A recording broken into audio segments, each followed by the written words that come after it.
Salaam, welcome back to the family, or welcome if you're new.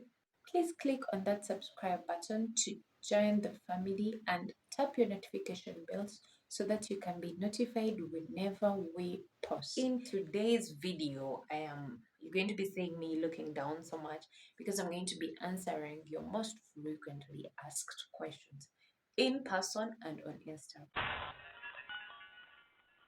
Question number one: how did you know he was the right guy, stroke the right man, or your husband? So I answer this in 6 points. The 6 point is like a personal thing that I'm going to explain as the in. And then the 5 points, I am a Muslim, so I consider the things the Prophet ﷺ taught us to follow while we are choosing a spouse. The first is the din. Moral conduct, family background, financial status. I am not sure whether he mentioned beauty, physical appearance. For me, it's on my list. So, like I said, I am a Muslim woman. So first, my first points are going to be the ones that we and the deen, considering if you're a Muslim woman, you should marry a Muslim man.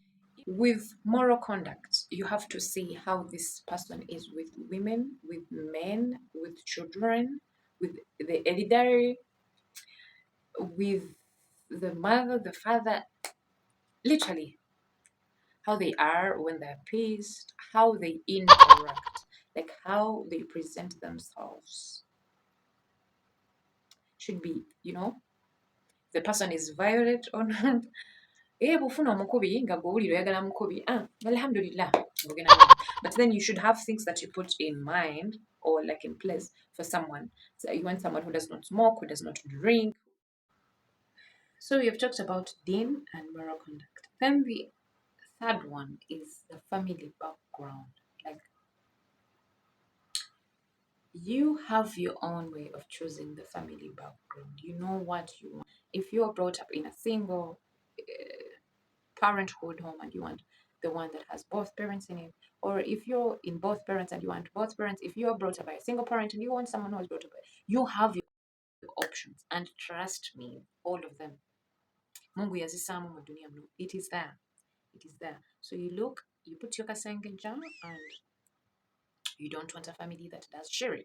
You don't want a family that does this. Yeah. The fourth point brings us to the financial status. So many people misunderstand this. So many people misunderstand this point. Because if someone talks about financial status, people start to assume this person is a gold digger, this person is looking for. We are all gold diggers. We are all here looking for gold, man or female. We are all looking for the gold. And whoever sees it first grabs it. But stop assuming if someone is asking about your finances, they're just interested about them alone. And it's the finances that make everything work. With the part of financial status, everyone understands this in their own way. And my last point was the personal point one. Let me say, like a friend, my best friend does not eat chicken or eggs. So if she wakes up in the morning and she tells me she's looking for someone who does not eat chicken, maybe I will take long. But if she wakes up and tells me I'm looking for a man who does not eat chicken, we shall wait. We shall wait until that man surfaces and they go. You get what I'm saying? If something is personal to you, let it be personal. Because it is having its own question down here. But I think those are the 6 points that I told you about. The 6 points that are major for you to know if this person is right for you. My dear, nobody's perfect. Nobody. I want to make this point so clear. Nobody is perfect. We're all humans, and imperfections make us humans. So because there's so many things that you can sit and state what you want in your partner, how you want them to be, like robots, but you can't have that because we are humans. How did you make choices of what you wanted and how you wanted it on your wedding? I didn't choose. I didn't choose anything. Okay. I chose, I had a say in most of the things, most of the things. And my best point is always like me and my husband share that co- common component, comfort. If I love this thing like so bad, but I can't afford it, my dear, I lay low. I don't put my a string around my neck for it. You get what I'm saying? So how are you going to make the choices that you want? Number one, me, this is me. Look at your bag. Look at your family. Look at you. You get what I'm saying? So with look at your bag. You how much are you putting on table? How much is your man putting on table? How much is your mother, father putting on table? Looking at your family is there are families that I know that when they're to do a nikah, it is this thing, this one. You get what I'm saying? Like after dhuhr, and your nikah is done, and we go, and you'll not argue with those parents because that is what they want. I mean, if you force it, you'll not go with their blessing. They will not bless you, and without their blessings, my dear, the things go wrong. So you have to look at your family and look at yourself. Looking at yourself, I mean, who are you? You might have a dream of being, like the princess that we dream about, like, but in actual sense, you are just a villain. The other question: how did you choose your honeymoon? My honeymoon. Okay. Down on my notepad, it is having a dream, a substitute, and comfort. Dream, substitute, and comfort. Okay, why do I have this? My dream honeymoon was in Maldives. Yeah, I was dreaming to be there, but I don't have a passport. That's funny. Yes, I don't have a passport. How they me dream to fly out of my country without a passport? So the substitutes, because I talked to my husband about it, and he was, willing to reconsider and think about it. His wife's to be's dream. You know what I mean? Then came up with a solution or a substitute. And the substitute was to go, is it Zimbabwe, Zanzibar? There is a port in Tanzania or something. They have like the somehow some setting like the one of Maldives. So he was suggesting we go and have it there. But then a drive from here to there is like 2 days or 3 days. Then we go and just be there for like 3 days. Each night is 2 a.m. or something. And then we have to drive back. So I saw that was a lot of money. And like I told you, you have to look at your bag. Maybe he would have pulled it off, like taking me to, that substitute. But then I thought about it, like when I come back and I have just used all the money, what next? So we chose comfort. And the comfort disappointed us. Like we chose comfort. Comfort was meant to be comfortable. You know what I mean? Like we could afford it and enjoy it peacefully, no biting, we come back peacefully.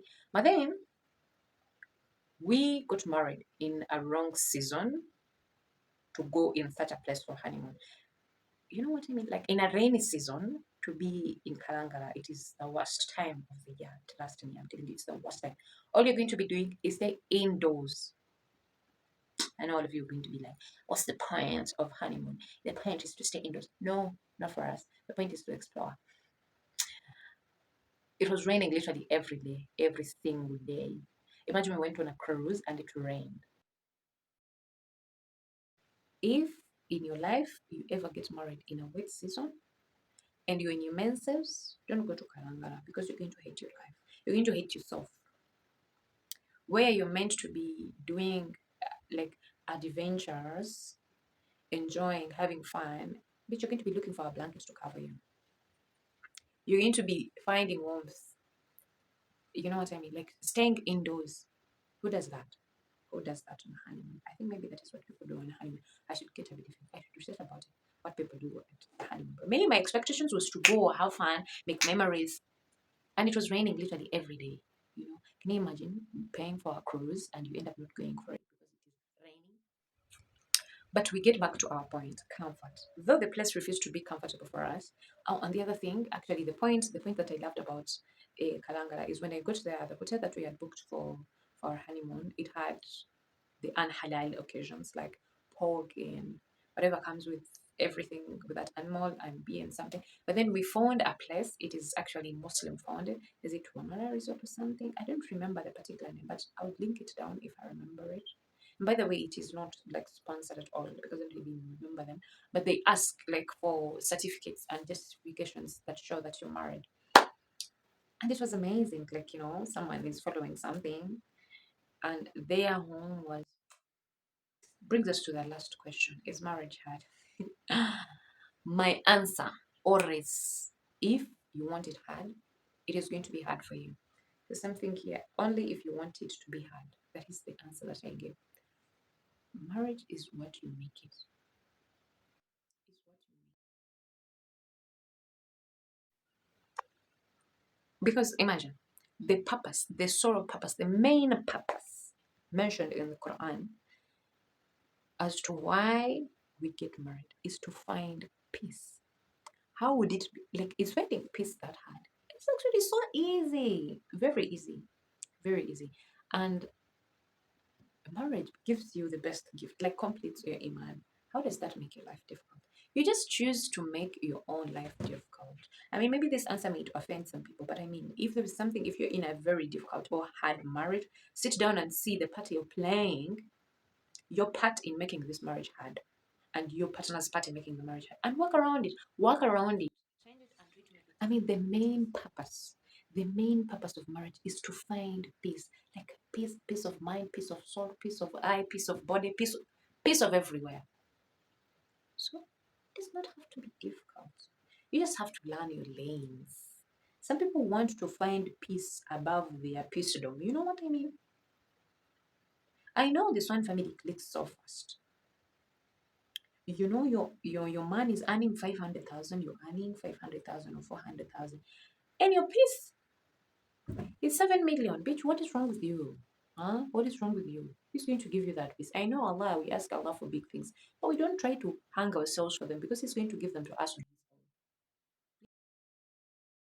Please Allah, and He's going to be pleased by you, and He will give you what you need. Now, before we overdo on this point or anything, have you subscribed yet? Please subscribe and turn on your notification bell